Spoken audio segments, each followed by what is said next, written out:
What's up mga homies? So, nandito kami ngayon sa Notorious Motorsport. So, kasama ko si... Sir, anong name po nila, sir? Milo. Sir Milo. Sir Milo, ano yung pinagagawa natin kotse? Benz na C250. Benz C250. So, yayamanin, no?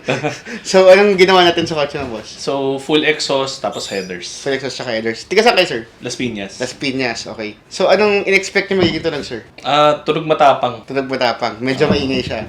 Pero naging mas matapang actually. Mas naging Natutuwa ako matapang. sa gawa. Okay, sir. Sige po. So, what's up mga homies? So, nandito tayo sa Notorious Motorsports ngayon. So, kakaiba naman tong project natin.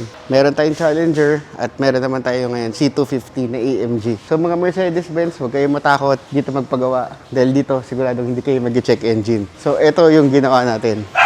Gusto ng customer natin, medyo maingay. So, nag-muffler delete tayo. Turbo kasi itong AMG na to. So, ayan. Naka 2.5 pipings tayo. Tapos resonator. Tapos flexible pipe, syempre. Tapos, nagtanggal na rin tayo ng catalytic converter. Nag 3-inch down pipe tayo. So, ito yung ginawa namin, exhaust dito, para medyo umingay. Kasi ang request ng may-ari is umingay yung kotse niya. So, ngayon, abangan natin kung ano magiging tunog niya.